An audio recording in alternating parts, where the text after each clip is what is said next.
Christ est ressuscité, il est vraiment ressuscité. Alléluia, alléluia.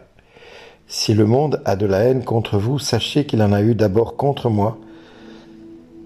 Si vous apparteniez au monde, le monde aimerait ce qui est à lui, mais vous n'appartenez pas au monde. Puisque je vous ai choisi en vous prenant dans le monde, voilà pourquoi le monde a de la haine contre vous. Rappelez-vous la parole que je vous ai dite, le serviteur n'est pas plus grand que son maître. Si l'on m'a persécuté, on vous persécutera vous aussi. Si l'on a gardé ma parole, on gardera aussi la vôtre. Les gens vous traiteront ainsi à cause de mon nom, parce qu'ils ne connaissent pas celui qui m'a envoyé. Vaste programme, vous allez me dire. Seigneur, je suis devenu chrétien et tu m'annonces que je vais devoir souffrir, que je vais être maltraité, que l'on va me rejeter, qu'on va avoir de la haine contre moi. Mais qu'est-ce que j'ai fait pour mériter cela? Suis-je quelqu'un qui est si atroce pour devoir vivre des choses aussi atroces? Pourquoi me proposes-tu de vivre cela? Pourquoi m'annonces-tu que je vais devoir subir la haine, le rejet, la condamnation, l'humiliation? Mais Seigneur, moi je ne suis pas devenu chrétien ou chrétienne pour souffrir. Moi je suis devenu chrétien pour ne plus souffrir, pour ne plus être malade, pour ne plus être contrarié. Oui, effectivement, tu peux aujourd'hui te dire que tu ne veux pas de ceci ou tu ne veux pas de cela. Est-ce que ça changera la question que le fait de le dire? Par contre, moi, ce que je peux t'inviter à faire, que quelle que soit la difficulté à laquelle tu vas être confronté dans l'avenir, peut-être faut-il simplement que dans ton cœur, tu aies le désir de dire au Seigneur, comme lui l'a fait auprès de son Père, non pas ma volonté, mais la tienne. Avoir cette humilité de dire, Seigneur, je ne sais pas si je vais parvenir à faire ta volonté, mais donne-moi la grâce de pouvoir l'accepter et de pouvoir la vivre. Donne-moi de pouvoir vivre cette volonté à laquelle tu m'appelles, parce que moi, avec le programme que tu me prépares, je ne me sens pas prêt à le vivre. Ce programme-là me fait peur, ce programme m'inquiète. Alors vous allez me dire, est-ce que cela résoudra le problème?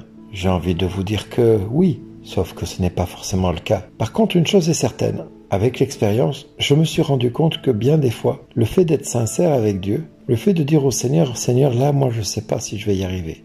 Je ne sais pas si ça va être dans mes capacités d'accepter de vivre ou de ne pas vivre cela. J'en sais rien, Seigneur, comment je vais vivre les événements que tu vas me faire vivre. Je ne sais pas comment je vais le vivre. Mais Seigneur, avec toi, tout est possible.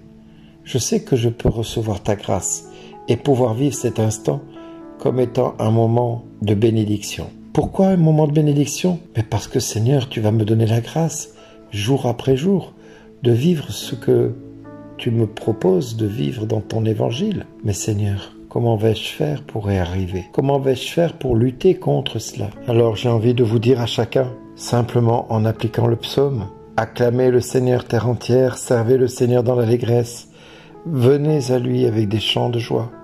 Reconnaissez que le Seigneur est Dieu, il nous a fait et nous sommes à lui, nous, son peuple, son troupeau.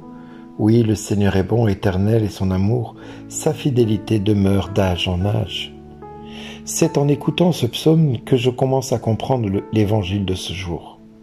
C'est en écoutant ce psaume que je peux me mettre dans les dispositions nécessaires à pouvoir vivre cet évangile ô combien dur et exigeant. Et c'est en écoutant encore ce psaume que je peux mieux comprendre pourquoi, dans la parole de Dieu, trop de fois, il nous est conté l'histoire de vivre des difficultés, de la persécution, de la haine, d'être rejeté par une multitude, bref, de vivre un véritable calvaire sur terre, alors que nous espérions être dans la paix, vivre serein, éloigné de tout problème. Mais voilà, ta volonté, Seigneur, a été de nous sortir de ce monde, pour que nous ne soyons pas de ce monde, pour que le monde ne puisse pas dire que nous lui ressemblions, et surtout pour que nous ayons cette identité qui soit propre à la tienne, celle d'être ton disciple ou ta disciple, d'être là pour vivre chaque seconde comme étant ta grâce et le moment que tu nous donnes de le vivre. Oui, Père, au nom de Jésus, je suis loin d'en être arrivé à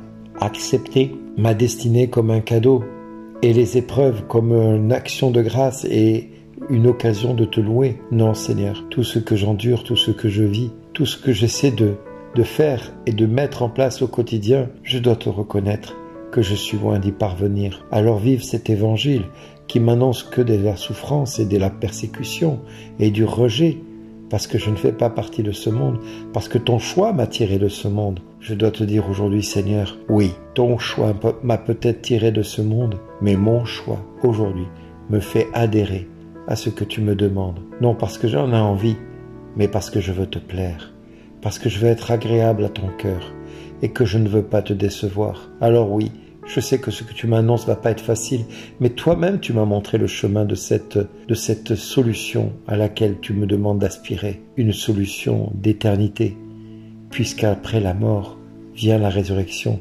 après l'épreuve vient la joie, après la pluie vient le beau temps. Oui, Père, au nom de Jésus, je sais combien ce que tu me proposes ne va pas être facile dans mon quotidien. Je sais que je vais avoir du mal à le vivre. Je sais que par moments même, je vais peut-être même me révolter. Mais je sais que tu es miséricordieux. Et je sais que tu vas me conduire vers ce chemin à laquelle tu m'appelles, un chemin de sainteté, tout comme mon Maître et Seigneur Jésus, qui m'a montré son exemple, en me disant et en disant à toi, Papa, pardonne-leur, ils ne savent pas ce qu'ils font. Non pas ma volonté, mais ta volonté. Alors oui, frères et sœurs, nous allons pouvoir jour après jour nous servir de l'exemple du Christ dans notre quotidien pour accepter notre destinée dans les pas de Christ et d'accepter ce chemin à laquelle nous sommes quelque part obligés d'emprunter pour accéder à la vie du ressuscité. Frères et sœurs, plus que jamais aujourd'hui, entrons dans notre destinée, celle d'appartenir à Christ, celle d'être tout à lui et de ne rien faire d'autre que de lui plaire. Acceptons notre destinée, acceptons ce que nous endurons par amour pour le Christ et vivons parce que Dieu nous dit à tous merci d'exister.